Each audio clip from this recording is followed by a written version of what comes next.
بسم اللہ الرحمن الرحیم۔ السلام علیکم، میں ہوں جاوید اقبال اور آپ دیکھ رہے ہیں پروگرام سچ کے ساتھ۔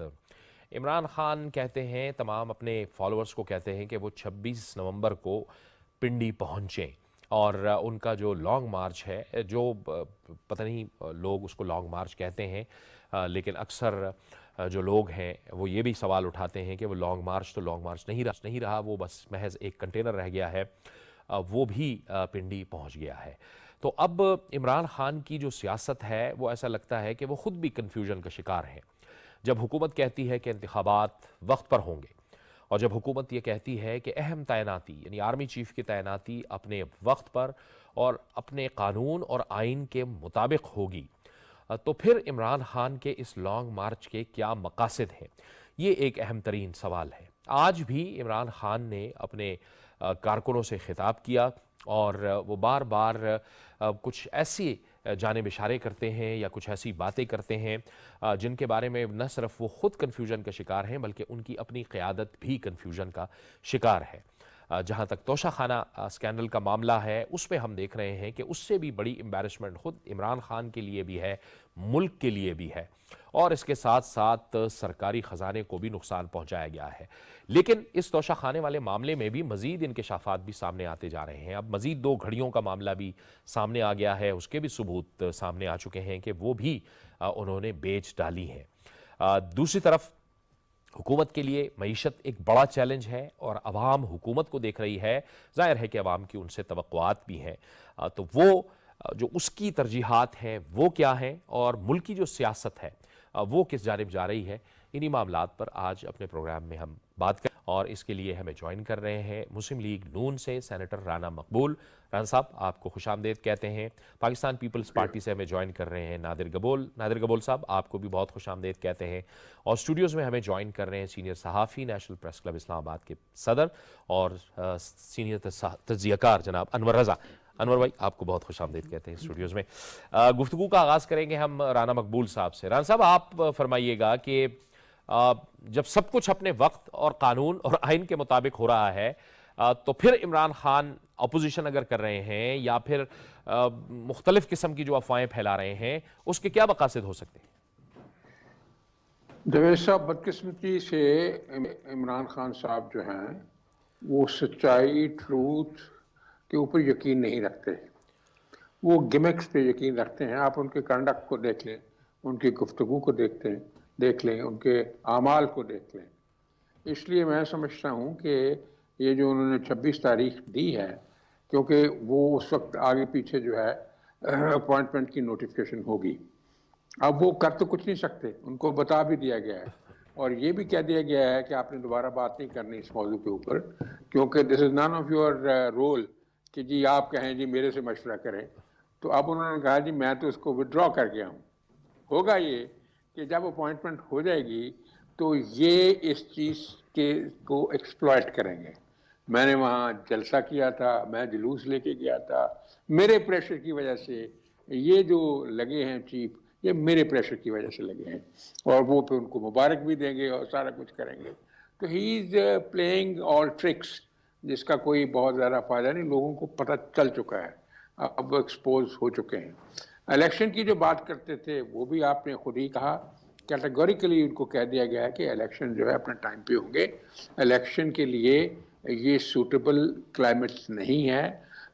3 کروڑ 3.5 کروڑ جو ہیں آبادی ہماری ڈوبی ہوئی ہے، وہاں سٹارویشن ہے، میڈیسن کا ہے، مویشی سارے چلے گئے ہیں، اور گھر گر گئے ہیں، سارے فصلیں اجڑ گئی ہیں۔ تو یہ کون سا ماحول ہے جس میں الیکشن کیا جا سکتا ہے؟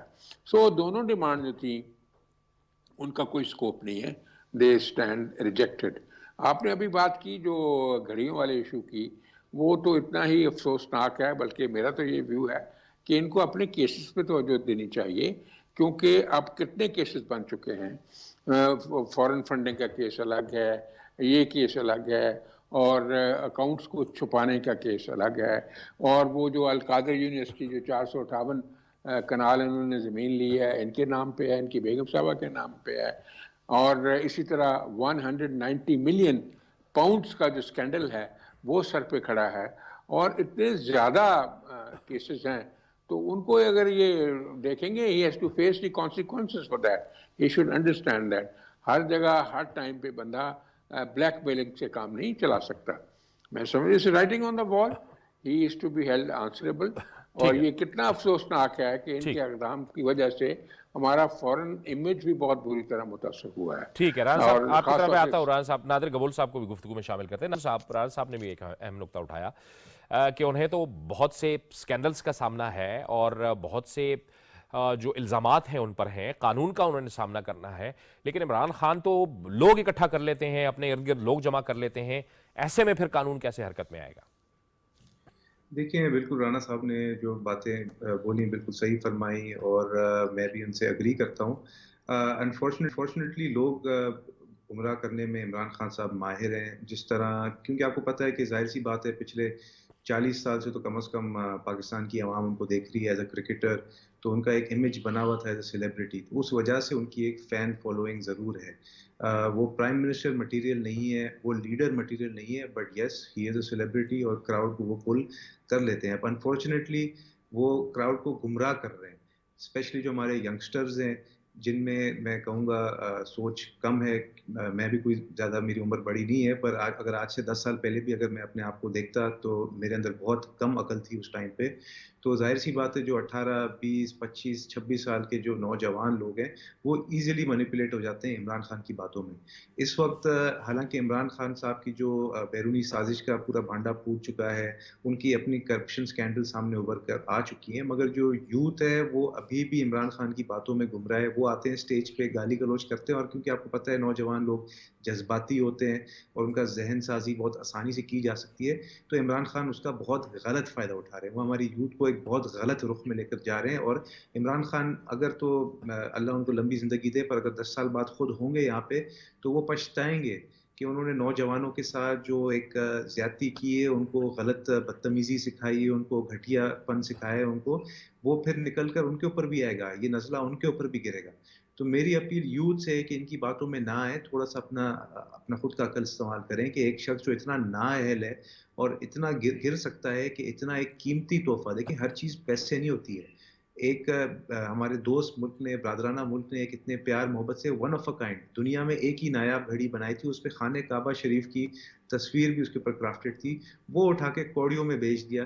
تو اس شخص سے آپ کیا امید کر سکتے ہیں؟ اس شخص سے آپ یہ امید کر سکتے ہیں کہ وہ پاکستان کی یوتھ کے لیے اچھا فیصلہ کرے گا؟ رانا صاحب نے بالکل صحیح فرمایا کہ اس وقت اختیار صرف, اس وقت کیا ہر وقت اختیار صرف پرائم منسٹر کا ہی ہوتا ہے. اگر آج عمران خان پرائم منسٹر ہوتے تو ہم لوگ تو نہیں اس پہ اتنا رونا ڈالتے, ہم لوگ کوشش ضرور کرتے کہ ہمارے ساتھ بھی مشاورت کی جائے. پر عمران خان صاحب تو اس وقت اسمبلی میں بھی آنے کو تیار نہیں, انہوں نے تو اسمبلی سے بھی استعفیٰ دے دیا. اگر وہ for example leader of opposition ہوتے بھی, تب بھی ان سے ایک انفارمل, ہم پہ کوئی باؤنڈ نہیں تھا کہ ان سے مشورہ لیا جائے. مگر ایک, کیونکہ آپ کو پتہ ہے کہ ماضی میں بھی ایک ٹرینڈ رہا ہے کہ تمام پولیٹیکل پارٹیز کو, لیڈرز کو آن دا سیم پیج لیا جائے, بٹ گھوم پھر کر بات وہی آتی ہے کہ کانسٹیٹیوشن کے تحت, آئین کے تحت صرف یہ پرائم منسٹر کا اختیار ہے. پرائم منسٹر اس وقت بھی آئی ایم شیور مشورہ لیں گے, آصف زاری صاحب سے بھی لیں گے, مولانا فضل الرحمان صاحب سے بھی لیں گے, اور دیگر لیڈران سے لیں گے, پر وہ انفارمل ہوتا ہے اور اس کے اوپر کوئی لیگل بائنڈنگ افیکٹ اس کا نہیں ہوتا ہے. عمران خان تو کسی کھاتے میں نہیں آتے ہیں نا, وہ تو تمام ہمارے جنرلز کو بھی گالیاں دے رہے ہیں, تمام لیڈرز کو, پرائم منسٹر خود کو گالیاں دے رہے ہیں, اسمبلی سے وہ استعفیٰ دے کے گھر بیٹھے ہوئے ہیں, جھوٹی سازشی باتیں کر رہے ہیں. ہمارے جو دوست ممالک ہے, چاہے وہ امریکہ ہو چاہے کوئی اور ملک ہو, اس کے ساتھ دشمنی لے بیٹھے ہیں, سعودی عرب کو ناراض کر کے بیٹھ چکے ہیں.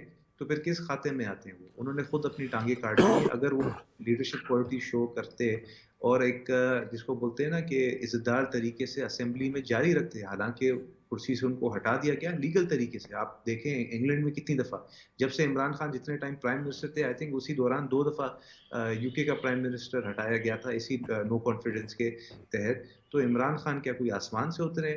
انہوں نے کیا اپنی کوئی پیدائشی اس کو کوئی اپنا رائٹ سمجھا ہوا ہے, انہوں نے برتھ رائٹ سمجھا ہوا ہے کہ پرائم منسٹر وہی رہیں گے تا حیات؟ سوچ کے تو مجھے پتا ہے وہ یہی آئے تھے, اور ان کو شاید اس ٹائم پہ کچھ لوگوں نے گارنٹی بھی دی تھی کہ آپ 10-15 سال رہیں گے پرائم منسٹر. تو ان سے یہ بات ہضم نہیں, ان کو چاہیے یہ بات سمجھ جائے کہ جو ان کو لانے والے تھے ان کو بھی سمجھ میں آ گئی کہ عمران خان انتہائی جس کو بولتے ہیں ان افیکٹو اور کوئی اس کے اندر مطلب کوئی صلاحیت ہی نہیں ہے لیڈرشپ کی. اچھا نادر صاحب، یہ آپ فرما رہے ہیں کہ مشاورت ظاہر ہے ہم سیاسی جماعتوں کے اہم قائدین سے ہوگی جو حکومتی اتحاد کا حصہ ہیں. آپ سمجھتے ہیں کہ تمام جو اتحادی ہیں اس وقت حکومت میں شامل ہیں وہ اہم معاملات پر سارے ایک پیج پر ہیں؟ نادر صاحب جی بالکل، تمام جو پولیٹیکل پارٹیز ہیں بس سوائے صرف عمران خان کے، کیونکہ میں تو عمران خان کو نہ ایک پولیٹیکل لیڈر سمجھتا ہوں، نہ ان کی پارٹی کو ایک پولیٹیکل پارٹی سمجھتا ہوں. فین فالوئنگ بالکل ہے جس طرح میں نے کہا، مگر تمام لیڈران جو پی ڈی ایم کے جو سربراہان ہیں، مولانا فضل الرحمان ہو گئے، اختر مینگل صاحب ہو گئے، باپ پارٹی کے جو نمائندگان ہیں اور اسپیشلی پاکستان پیپلز پارٹی، ان سب نے کلیئرلی بول دیا ہے کہ at the end of the day یہ ڈیسیجن جو ہے وہ پرائم منسٹر کا ہے. اور آصف زرداری صاحب نے یہ بات بھی بولی جس سے تمام لیڈرز اگری کرتے ہیں کہ جتنے بھی ہمارے اس وقت 3 اسٹار جنرلز ہیں، جو لیفٹننٹ جنرلز ہیں، وہ تمام اہل ہے to be promoted to full 4 star general, اور ان میں سے ایک chairman joint chief of staff بنے گا اور ایک آرمی چیف بنے گا. تو ظاہر سی بات ہے ان کی ایک ایکسپیرینس ہے، ان کی لائلٹی کو بھی آپ ڈاؤٹ نہیں کر سکتے، ان کی کریڈیبلٹی کو بھی آپ ڈاؤٹ نہیں کر سکتے، اور ان کی ابیلٹی اور ٹیلنٹ کو بھی آپ ڈاؤٹ نہیں کر سکتے. ان میں سے جو بھی آئی تھنک نام آئیں گے آرمی کی طرف سے جو خود تجویز کی جائیں گے، اینڈ اوبیسلی ایک بہت امپورٹنٹ فیکٹر جو باجوہ صاحب ہیں جو کرنٹ آرمی چیف ہے، ان کی بھی انپٹ ہوگی. تمام ان چیزوں کو ذہن میں رکھتے ہوئے پرائم منسٹر صاحب آئی ایم شیور ایک بہت اچھا فیصلہ کریں گے، اور ان کو ماضی میں بھی 3 دفعہ سی ایم رہ چکے ہیں اور پی ایم ہے، تو کیوں نہیں اچھا فیصلہ کریں گے. ٹھیک ہے. انور رضا صاحب آپ فرمائیے گا، عمران صاحب کے پاس تو موقع تھا کہ جب وہ وزیر اعظم تھے، اور اگر وہ وزیر اعظم رہتے تو یہ ان کا اختیار تھا. یہ جو اس وقت آپ کو حکومتی اتحاد نظر آ رہا ہے، یہ تو سب لوگ ظاہر ہے اپوزیشن میں تھے، ان کا وہ اختیار نہ ہوتا. لیکن جب ایک آئینی طریقے سے آپ کو ہٹا دیا گیا، آپ کے پاس اب اختیار نہیں رہا، تو پھر آپ اور حکومت کہہ رہی ہے کہ الیکشن بھی وقت پہ ہوں گے، پھر آپ ایک 7 ماہ تک تقریباً بیانیہ لے کے چلتے رہے کہ امریکہ کی غلامی، اور اب آپ کہہ رہے ہیں کہ نہیں، میں تو یہ سب کچھ بھلا کے آگے چلنا چاہتا ہوں. تو یہ کیا سیاست کر رہے ہیں؟ بہت شکریہ جاوید صاحب. پہلے تو آپ ذرا غور کیجئے کہ عمران خان صاحب جو اپنے سیاسی کارڈز ہیں وہ بڑے اچھے طریقے سے ابھی تک کھیل رہے ہیں. آپ دیکھیے کہ 26 تاریخ انہوں نے پنڈی میں آنے کی تاریخ دی ہے، اور اگر آپ کو یاد ہو کہ 25 تک یہ جو آرمی چیف کی تعیناتی ہے اس کا مرحلہ مکمل ہوگا، نوٹیفیکیشن بھی ہوگا اور نام بھی سامنے آ جائیں گے. ڈیفنس منسٹر نے بھی اس کا اظہار کیا ہے. لیکن 27 تاریخ کو انگلینڈ کی ٹیم پاکستان آ رہی ہے اور پنڈی میں ان کا پہلا ٹیسٹ ہے. آپ ان کو کیا میسیج دینا چاہتے ہیں؟ پھر 27 کو ہی chairman joint chief of staff کی تبدیلی کا معاملہ ہے، یہ تقریب بھی ہوگی، اور 29 کو آرمی چیف کی تبدیلی کی تقریب جی ایچ کیو میں ہوگی. اب آپ ذرا غور کیجئے کہ خان صاحب نے 26 کی ڈیٹ دی ہے، 25 کو مرحلہ مکمل ہوگا، 26 کو وہ پنڈی میں آنا چاہتے ہیں، 27 کو انگلینڈ کی ٹیم ہے، 27 کو chairman joint chief of staff ہے، 29 کو آرمی چیف کی تعیناتی کا معاملہ ہے، وہ تقریب ہوگی جی ایچ کیو میں. اب ذرا غور کیجئے خان صاحب چاہتے کیا ہیں؟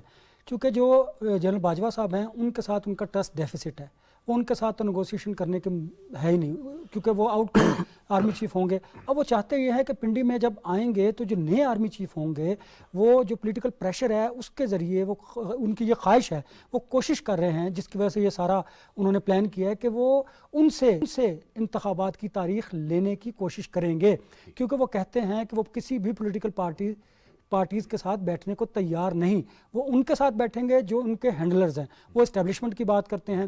تو غور کیجئے کہ خان صاحب نے یہ کیوں پلان کیا ہے. ایک بات تو یہ ہے، دوسری بات یہ ہے کہ اب جو خان صاحب کی جو فین فالوئنگ ہے ڈیفینیٹلی اپنی جگہ پر موجود ہے، لیکن کراؤڈ پلر تو ہیں وہ، لیکن اب ان کے ساتھ وہ تعداد موجود نہیں تھی، جس کی وجہ سے انہوں نے کہا کہ اب اس کو اینڈ کرتے ہیں یہاں پر لانگ مارچ کو، اور ہم 26 کو راول پنڈی میں آئیں گے.